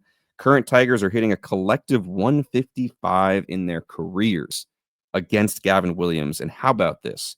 Riley Green, Spencer Torkelson, and Kerry Carpenter are a combined 4 for 31 against Gavin Williams' career. I don't like those numbers if I'm a Detroit Tiger fan. And this is one reason I am on the other side of this than what you are. But before we get overall to our final, this is why this is my prediction, that's the pitching side of things. Offensively, what do you think offensively here for these guys? Well, the one thing I was looking at, I actually was just like doing deeper research because I was like, this can't be right. Jhonkensy Noel, or AKA Big Christmas, is the only active Guardian who has hit a home run off Skubal. It's like Jose Ramirez had to have, but career-wise, Skubal, 34 appearances. Jose Ramirez has 12 for 32 with 3 doubles, 1 triple, 0 home runs for Jose Ramirez. So the only guy to have taken Skubal deep on this active Guardians roster is Big Christmas. All right. As far as offense goes, there's a huge gap between these 2 teams. I understand there's recency to this, and the Detroit, similar to the Mets, we're in a free fall. We discussed it last week about what is the more egregious dismantling of a lead. And I think the Tigers were completely, luckily for them, the other teams around them, and they found a safe landing spot. Look at the Tigers offense, 103 WRC plus, which is 11th in the league. They have a plus 30 home run edge over Cleveland. They have 8 hitters at 109 plus WRC plus. You mentioned Green. We got Torkelson, Carpenter, Gleyber Torres, Dingler, Jones, McKinstry, Keith. But September, they're more the team we saw from Cleveland all year. 87 WRC plus. Colt Keith is out with a rib. So they're looking Zach McKinstry, Andy Ibanez, Trey Sweeney had to step into bigger roles into their shares. Maybe that played a part here. The Guardians right now, offensively, they're not a postseason team. And you could say the same thing. I mentioned the recency of September for the Tigers. Recently, they haven't been, but throughout the full 162, the Tigers are a playoff roster as far as offense go. As far as the Guardians, their lightest bat since 1991, as far as offense is completely. Jose Ramirez, 133 WRC plus. He's the engine. He's the guy. He's the one guy that you can bank on every single series, every single game he's coming out there. Kyle Manzardo, he's another guy who offers some lift as well. But the overall depth right now, it's not really there. I mean, you can look at Stephen Kwan, Bo Naylor. They're relying on CJ Kafis, the rookie. There's a lot not to like about this Cleveland offense, and they're dealing with smoke and mirrors. I think familiarity will play a part here because of the fact they know each other so well, and there is something you can't measure. It's momentum. It's the fact that these two teams, almost like any given Sunday on a football, but if you line these two teams up and put them next to each other, Detroit blows them away. There was a reason why they were 11 and a half games up not too long ago. I think there's a refreshing nature for the Tigers to see the 0 days since an incident get reset. They are able to put behind everything that happened and reset and celebrate. And the fact that they're able to start fresh 0-0, there's something about that mentally. I think there's a huge, huge piece of this that will play offensively. And I don't think Cleveland, if they're able to neutralize Jose Ramirez, who else is beating you? So that's my main thing here for why the Tigers have such a huge gap. And I don't think any other series has such a huge divide as far as offense and between each other. I think Detroit has such a better offense than Cleveland. It's not even close. I'm going to push back a little bit because, yes, season-wise, you're right. It's night and day offensively between Detroit and Cleveland. Although, what have you done for me lately? Let's look at the second half of the season. First of all, before I get there, one thing in Cleveland's favor here, 45 and 36 at home, right? Detroit on the road, 41 and 40. So Cleveland, a pretty good home team here. Detroit, an okay away team. And this, honestly, if it was flip-flopped and Detroit got the home game, I might feel differently. But Cleveland at home with all the momentum they have, I like it a lot, at least for this round. Here's what I'll tell you. Second half, we look at the home runs. You're saying how Detroit has 1 million more home runs on the season. Well, second half, it's pretty damn close. Detroit hit 74 home runs. Cleveland hit 70. Not too far off there. If we look at the WRC plus that you mentioned as well, second half of the season, neither of them very good. Detroit, 94 WRC plus. Cleveland, 91 WRC plus. So as they are playing right now, what I feel is the offenses are pretty damn similar. And I feel clutch-wise, Cleveland's better. Pitching rotation, I think Cleveland is better. I know they have Skubal on game one, but I just gave you the stats of Gavin Williams, who is my X factor for the series. Gavin Williams has a really damn good history against Detroit. Really good history. So if he can just match Skubal and get the game to the bullpen, I think they're in really good shape. And we've seen Cleveland be able to get those clutch hits, figure it out at the end of the game for weeks now, while Detroit is almost in waiting to lose territory for the last several months, what it seems like now, at least weeks. So I think those things, I think they're very similar teams statistically recently, and I think the momentum side of things and playing at home clearly goes to Cleveland. That's just how I feel right now. Yeah, and I'm leaning towards more of the eraser of the feelings that was this collapse, like a breath of relief that you can sit there and say, yeah, we're able to make it fair. and be more of the team that we were all season and look at this as a blip on the radar. And I understand it was a big sample size watching them collapse and everything that went on. 28 and 37. It's similar to the Mets. In a lot of ways, it's eerily similar to what the Mets did, except the Mets didn't have the benefit of landing on a wild card spot. They almost did, but they just didn't. I look at this, and the big piece for the Guardians and their success was, despite losing Emmanuel Clase, their bullpen decided to be top 5 after the fact that he left. Cade Smith slid cleanly into saves. Look at the rest of them. They shortened games to 6 innings. Like, they're able to figure this out, and they're able to have a lot of contact suppression in their bullpen. They have a 3.49 FIP, which is top 5. Expected ERA as well is out there as well. So these guys are able to make it happen if you can get the ball to them. For the Tigers, too, the bullpen was an issue pretty much all year. Like, I think this bullpen was not as advertised. They are able, and they made it famous, and maybe it's going to be similar to like the NFL Wildcat. It's going to go away, but pitching chaos was something that or bullpen chaos was something that they leaned on and affectionately loved. They have to find a way to prevent some runs here. And like I was saying before, and I could be proven wrong, you can have one of these like guys that just likes the stage in Cleveland, and we see in baseball all the time. A lot of the unlikely heroes are guys that you've never heard before. And the Guardians lineup right now is filled with those guys. I have to say, though, you got to give a lot of Stephen Kwan love as well. He has some postseason experience out there.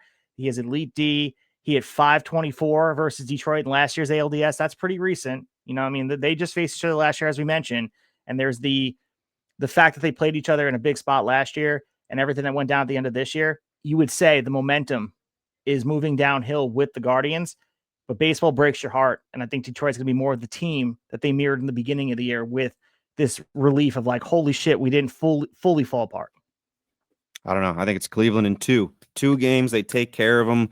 Gavin Williams, great game 1, outpitches Tarik Skubal. A star is born. That's what I'm seeing here for this one.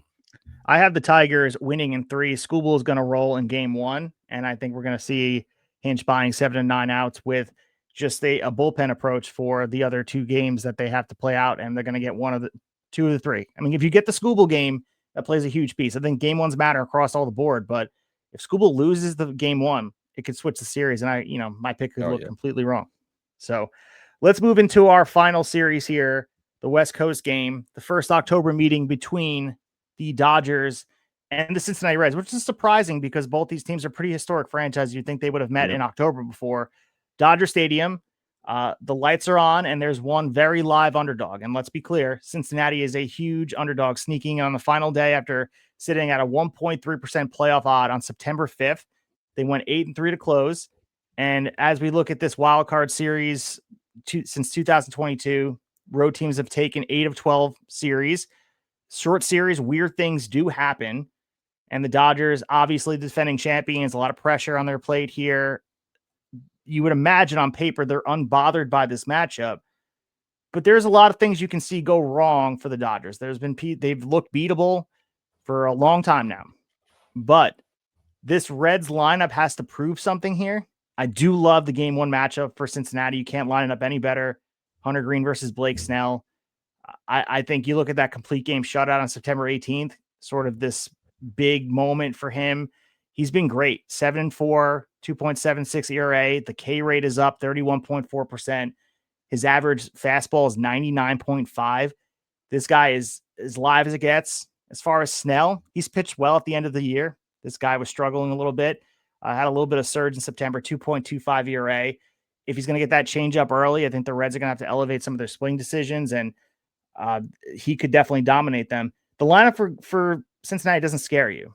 We talked about this, the power outage for Ellie. He got a little bit going, but it's not like they're going to the playoffs humming like, oh, this team got really hot. Let's be honest, they backed in. You mentioned before, it's a good story, but this team, it's not like they're impressing you offensively. If they're going to win this game, they have to shut down the Dodgers offensively and squeak runs across. I don't think this is going to be, oh, Snell got lit up. It's going to be close if the Reds are going to win this.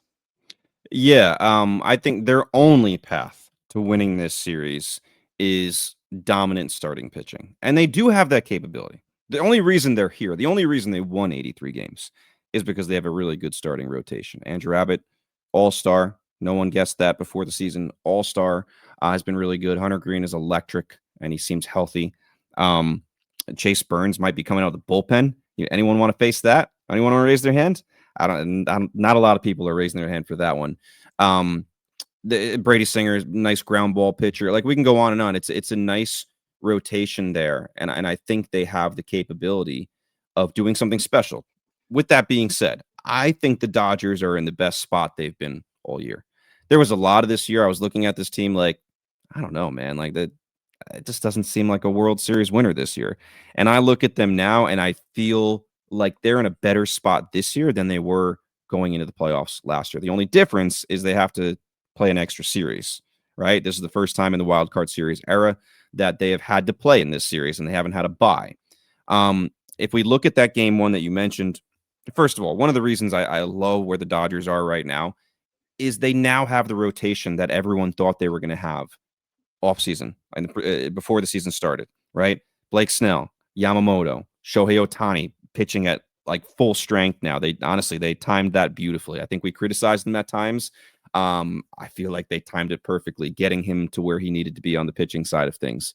Not even to mention Tyler Glasnow, like deep pitching staff. Emmett Sheehan was brilliant down the stretch, one of the best pitchers in the league, and you might have him coming out of the bullpen. Definitely will in this series. You don't need him to start. They're deep. They're really, really deep. Roki Sasaki, we don't even know if he's going to be on the roster. I think based on what he did a couple times out of the bullpen towards the end of the year and all their bullpen issues, I think he will be. I'd be very, very surprised if he's not. But to get back to game one, Hunter Green, LA kid, first of all, man, that's quite a moment for him to go out there and start game one. Not a lot to look at as far as his history against the Dodgers. He did have one start against LA this year. It was actually recent, end of August. 5 innings pitched, gave up 3 runs on 6 hits, only had 3 strikeouts, very low number for him. Dodgers this year hit .294 against him, so pretty successful. He definitely didn't dominate them. Green, interestingly, 4.81 ERA on the road. A little concerning compared to 1.58 at home. So he's been a completely different pitcher on the road. And then if we look at the other side of things, Blake Snell, man, I'm here to tell you, he is going to shut the Reds down tomorrow night. Like he's going to dominate them. Listen to this. He did not face the Reds this year, but collectively, the Reds in their career are hitting 104 against him. 5 for 48 is the number if we look at all current Reds that have faced Blake Snell. No Red has ever hit a home run versus Snell. So you mentioned only 1 home run by the Guardians against Tarik Skubal. No Red has ever hit a home run versus Snell. Probably a smaller sample size than the other matchup we just mentioned. Miguel Andujar is the only Red to record an RBI versus Snell. Snell has a 1.17 ERA in Dodger Stadium. So one of my strongest predictions in my mind is he's going to go out there and absolutely dominate the Cincinnati Reds tomorrow night. And I think it's going to kind of take the air out of them, and it's going to be a short series. That's my opinion. I kind of hope I'm wrong. I love an underdog story. I am no Los Angeles Dodger fan. So I do hope I'm wrong on this one. But offensively, I don't see, unless they have a plan to just cause absolute havoc on the base paths, but they got to get there first. Like you got to be able to unleash Ellie De La Cruz there. I love a guy like Sal Stewart. I feel like he could have some big hits. He seems game for this kind of stuff. It's not that I don't love any of their players individually. I just haven't seen it from them collectively, like at any time during the season, being an offense that anybody's going to fear. And you're going against, to me, the deepest pitching staff. The only path is your starters keeping it close and then exposing that Dodger bullpen that has been exposed a lot over the last couple months. Yeah, you mentioned things coming together for the Dodgers, and there is talent everywhere. The roles that we're figuring out for these guys was a puzzle. I think we have to sit here and look at the winter prizes. Tanner Scott, 4.74 ERA. Blake Treinen was a 5.4. They've definitely wobbled all year. But Roki Sasaki, looking at him being this closer cosplay, I'd imagine that they're going to bring him out there and give them at least a different look. And Emmett Sheehan, you mentioned he's a nice bridge piece. Tyler Glasnow could be a multi-inning card that they use here. If they lean on this bullpen weakness card, and like they can make it a Death Star pretty quickly. Like I think people are looking at this bullpen like, because you look at Tanner Scott and Blake Treinen, you're like, oh, they struggled, but they're taking away from these other pieces and putting it in the bullpen and figuring out. Because Emmett Sheehan or Tyler Glasnow could be a number 2 or number 3 starter in most rotations, and that's how the embarrassment of riches that is the Los Angeles Dodgers. looking at Ohtani as well, and we have official that game 2 will be Yoshinobu Yamamoto versus Zach Littell. So clearly Yamamoto has the edge here. If it wasn't for Paul Skeens being historically good, like at this point with Yamamoto be getting queued up for his National League Cy Young acceptance speech, because he's pitched like Snell, as you mentioned, September, dominating all season. This guy has been unbelievable for a second-year pitcher, a guy that maybe was getting a little bit unsteady of adjusting. Well, he's adjusted. This is a guy who's been as advertised. And then as far as game 3 goes, Nick Lodolo is going to go out there, and we know what he's been able to do. And do we see Shohei Ohtani? Are we going to get him out there? We know his last start, he went out there 6 innings pitched, showed that this guy is like, all right, we're going to let him go. As you mentioned, we're going to give him full reign to do what he does. And you can wax poetic about Shohei Ohtani, or you can be sick of the Shohei Ohtani countermark that people put on broadcast. You need to appreciate what he's doing.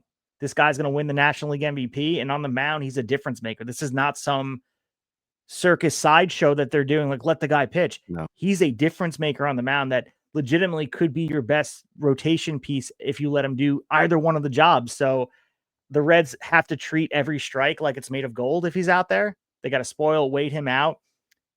This is a lopsided matchup if things don't go exceptionally wrong for the Dodgers.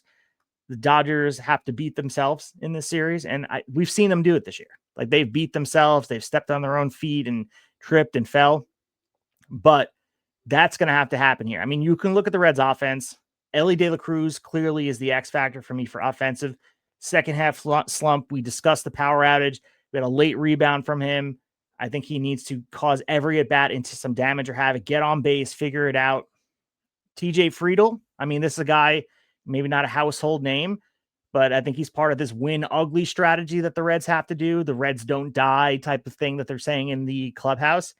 But I think you have to really make something happen when some guy's on base. Ellie, Steer, Tyler Stevenson, somebody's got to run into one and figure out how to get a lead. But there's a reality check here. The Reds are 21st in home run.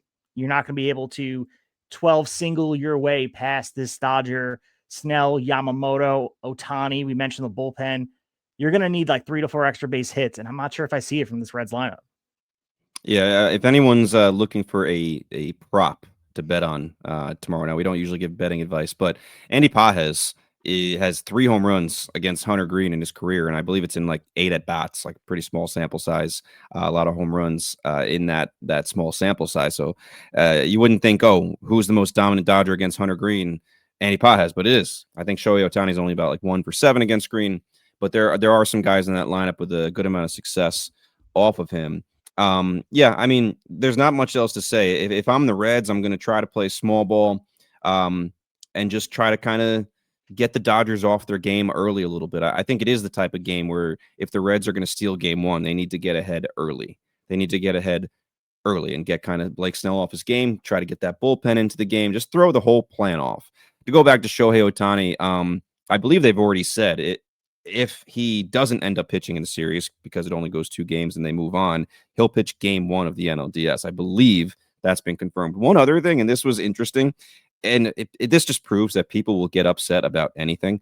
Shohei Ohtani was the first major league player ever to finish this season with 55 home runs.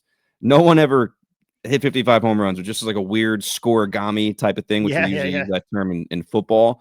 But I saw people tweet. I tweeted about it yesterday, and the only responses I got was like, "Holy crap, that's true! Like that's so crazy." But then today, people were not my post. People were reposting the original post talking about it, saying like, "Oh my God, can we please stop making up like new records for Shohei Ohtani?" That's not what was happening. Someone was just pointing out like it's kind of crazy that nobody else in Major League history has ever landed on 55 home runs, but people just get very grumpy about all the Shohei stuff and just don't want to hear it. Guess what? Get used to it because you're going to hear about it for another 10 years or so here. Yeah, we're witnessing one of the great careers in baseball history. Again, there's the Shohei Ohtani deniers. I might have sided myself in that camp for a bit because it is frustrating to watch the spotlight go on a player. But when you watch him in real time, it's special. And there's a humility to the player. I understand there's a controversy behind the scenes with the gambling stuff and people want to make their own decisions on it, but there's a humility to the player that makes him good for the sport. There's a a presence to him. He's a superstar. He's in commercials. Before we move on from this, I think the only way the Cincinnati Reds win this, if you subscribe to the short series chaos theory. And if you guys haven't heard of that before, you can kind of deduce what it means. The fact that this is a 3-game set. Go through your favorite team's schedule and look at them playing teams that are inferior by a lot. We watched the Colorado Rockies take 2 of 3 from teams that were better than them. There is any given Sunday, for lack of a better term, I know I used that before, for some of these baseball teams playing each other. It's matchup driven and things could go wrong. You get a crooked inning in one way or a long start from Green, and maybe Abbott or Lodolo figures it out, and all of a sudden the Dodgers could be in danger. This is the series it would happen. I feel like when you get to a best of 5 or a best of 7, it's less likely to have the lesser team win because eventually the cream will rise, to be cliche. But in a 3-game set, the Reds are set up here to do something because it is a short series. Like, I think that's the only chance they have where you match up some of the micro wins here where maybe you neutralize Ohtani with some of the matchups and figure out like Ashcraft or Martinez come out there and like they're shutting him down. Or you look at Andrew Abbott matching up with some of these players, like they're going to have to be creative how this gets done. And it's going to be micro matchups, like not just winning each inning and scoring more, but like winning each at bat and trying to compile all these together. That makes this like super nuanced. Oh, we snuck this one out. Yeah, but did you see all the ties you had to connect? It reminds me of like the Charlie Always Sunny meme when he's trying to solve the case with all the rope and all the pins all over the board. I would love it. I want to see a playoff game at Great American Ballpark. Oh yeah, I do too. It's just I can't see a path. I would love to watch the Dodgers get eliminated and introduce absolute chaos into this postseason bracket. It's not happening this round with them. I just don't see the Dodgers losing this series in a realistic way. But you know what's strange though? Like you said, you think that it'd be like it's more likely that the Reds can pull it off in a short series. I almost feel like the Dodgers are going to be more vulnerable in those longer series because they will have to put some of those bullpen pieces out at times.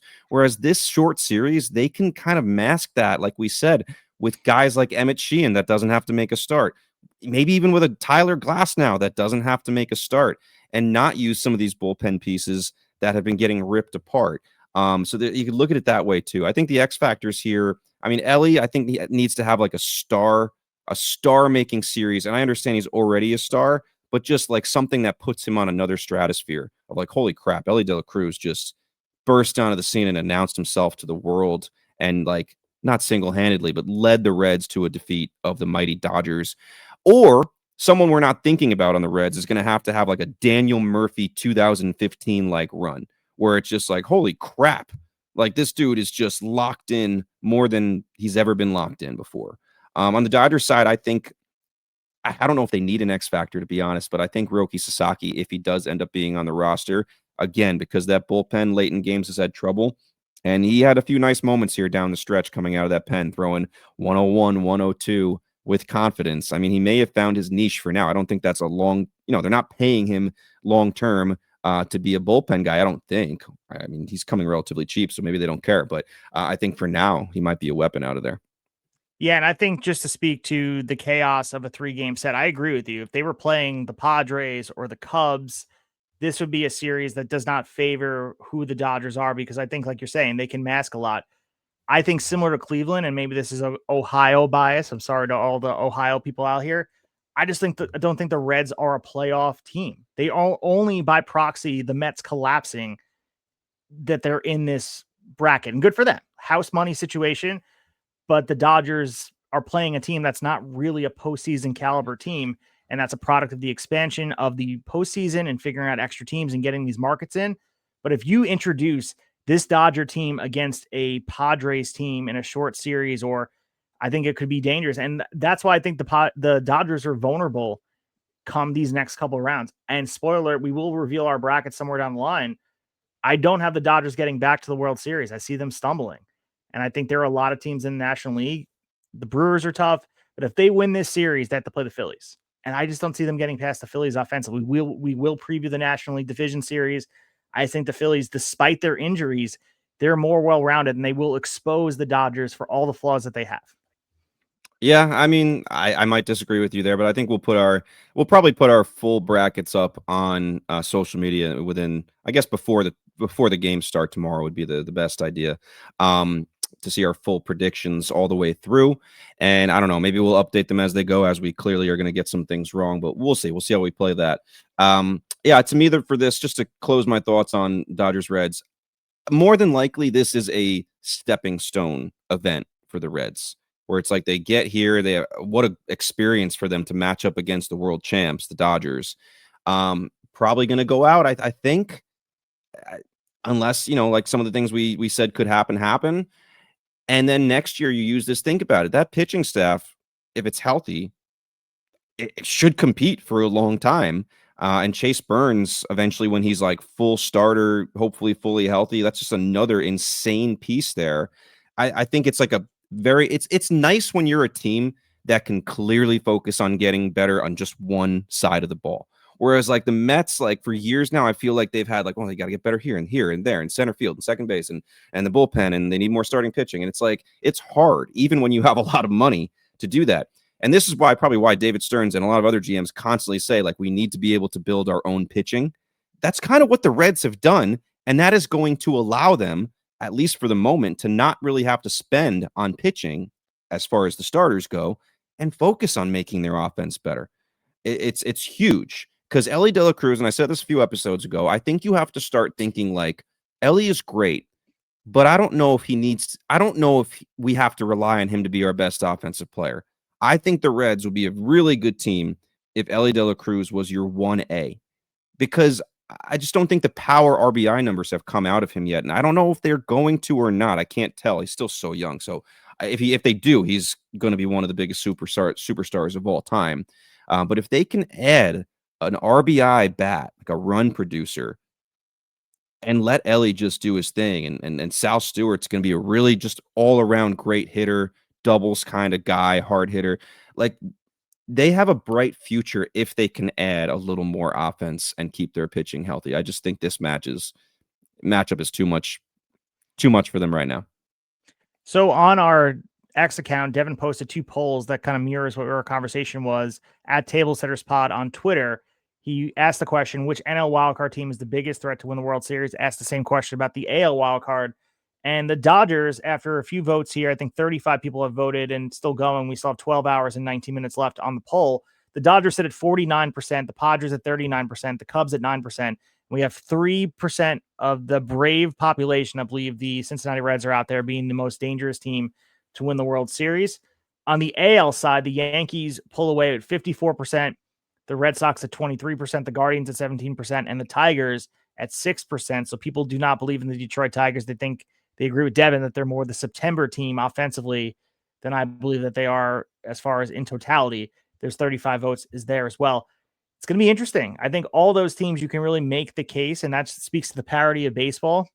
Would it really shock you, outside of what we discussed with the Cincinnati Reds or the Cleveland Guardians, getting to the World Series and potentially winning it? I think it speaks to just the equal footing that we see in baseball, and they want more of this, for lack of a better word, chaos that we see in the NFL playoffs or the NCAA tournament. You want to be able to invest in your team without diminishing the value of the regular season. And I think all professional sports sit in this balancing beam of trying to make sure it's correct. But there's a lot of chaos in this postseason, more so than a lot of years past, where it's not a given. If you're the Dodgers or you're the Brewers or the Phillies or these teams going in with a bye, it doesn't mean the rest is going to be there to be your benefit. You can weigh it off. Rest versus rust. We had the conversation with Brady Farkas. We will discuss the Mariners. We will discuss the Phillies. We'll discuss the Blue Jays. I just don't know where it goes. We made our predictions. Our preseason bracket probably is going to wind up being just as wrong as our postseason bracket that we created just a minute ago. And I think that speaks to where baseball is. And I love the conversation we continue to have about this. Yeah, I mean, preseason bracket, I only had 6 of 12 teams correct as far as playoff teams there. So batting 500, which in baseball is good, but in prediction world, not very good there. And then to go over one other poll, which actually closes in about 5 minutes. So by the time you're hearing this, too late. Before the wild card polls, I put up a poll about the 4 teams with a bye. So which team with a bye is the biggest threat to win the World Series here? Blue Jays, Mariners, Phillies, or Brewers? Phillies ran away with it, man. We had a lot of votes there, way more than the amount of votes that we had for the wild card. Phillies get 63% of the vote, and the other three teams kind of split it here. Brewers 17%, Mariners 14%, Blue Jays only 6% there. So what I plan to do, I feel like, is once all the polls are closed, take the winner of the AL wild card poll, take the winner of the NL wild card poll, and the winner of the bye, or maybe the top two in the bye poll, and make a new poll of those four teams and see who people go with. But yeah, it's interesting. And to go back to your chaos thing, like, yeah, Dodgers Yankees last year, but before that, I think all the talk was how it had been a while since we had chalk in the postseason bracket. The year before Dodgers Yankees, let's not forget, was Rangers Diamondbacks. So you just never know what's going to happen here. And Devin will post the brackets, but I will give my spoiler that my ALCS will be the Yankees versus the Mariners. And I think it's written in the stars. It's got to be Kyle Riley versus Aaron Judge in a big spot with all the lights shining bright at Yankee Stadium and prime time. And I just think we're on the collision course for that. Baseball works in weird ways, and I do believe in the baseball gods. They can be cruel, but sometimes they do put things on a silver platter for everybody to enjoy. And I think this Cal versus Aaron thing has played out too far, that you have an opportunity to have an ALCS between two of the MVP, arguably the best argument we've had for a case in the longest time. It's driving people to passionate takes, sometimes contentious and sometimes vulgar, that people feel very passionate on either side. I think we're going to see that. Baseball works in that way. Don't you agree, man, that we always get that baseball finds a way to put the best moment on center stage? Yeah, it's not my prediction, but I mean, it definitely feels that way sometimes. And how poetic would that be as far as those two teams meeting up in the ALCS? So yeah, we'll post, obviously this episode will be up, but we'll also post our brackets. You can pay attention to the polls to get all that fan participation as well, to see what everybody's kind of thinking. And we'll be back here with, once the wild card's over, we'll review those series and we'll move on to the division series predictions and previews as well. There's this part of the year, there is a ton to talk about. It feels a little different the way we talk about it, but there's no shortage of things to talk about. For sure. A full slate of games tomorrow. Hope everybody enjoys watching them. Sit down on your couch if you're lucky enough to be home from work, or able to watch it at work with the streaming capacities from 1 till 11 p.m. You'll be able to enjoy all these games. Yankees, Red Sox at 6:08. Tigers and Guardians kicking off the action at 1:08 p.m. Eastern time. Cubs and Padres, of course, as we mentioned. The Reds and the Dodgers with the hometown boy making his homecoming, Hunter Green, in LA against Blake Snell. What more can you ask? Baseball taking center stage as we turn the calendar towards October in just a short period of time. So you guys can follow us on Instagram and on X at Tablesetters. If you're so kind, you can please leave a 5-star review for us. It helps in the algorithm, helps us climb the ranks, and join us on this postseason journey. And we don't usually hype it up, but I want to put some love on it. Go to Dugout Mugs and use code TS10 to save 20% on your order. 20% is correct, right? We're saving 20% on the order at Dugout Mugs? I think it's 10%, but if we say 20%, maybe we'll get more action. I don't know. Is that false go out advertising? There. Well, use the code either way, TS10. Make sure you guys go out there and support Dugout Mugs. They have a lot of good stuff out there. And support us. Follow us where you go. This is the best time of the year. Devin's team's out of it. He's still loving it. He got back on the horse and started riding and gave him the platform. That speaks to the love of baseball. And it is heartbreaking to discuss baseball, but the absolute passion that Devin has for it, no warming up in the bullpen. He got right back, no resting. A lot of Met fans are in hiding today. And when the Yankees get eliminated, if they get eliminated, I will be sitting here and talking baseball after Game 5 of the World Series. We got back on here because we love the sport. It breaks your heart, but we love the sport. Talk about it.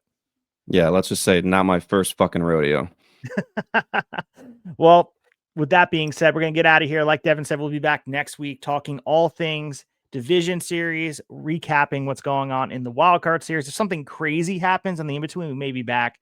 But until that time, we will talk to you after a while. High fly ball into right field. She is gone. In a year that has been so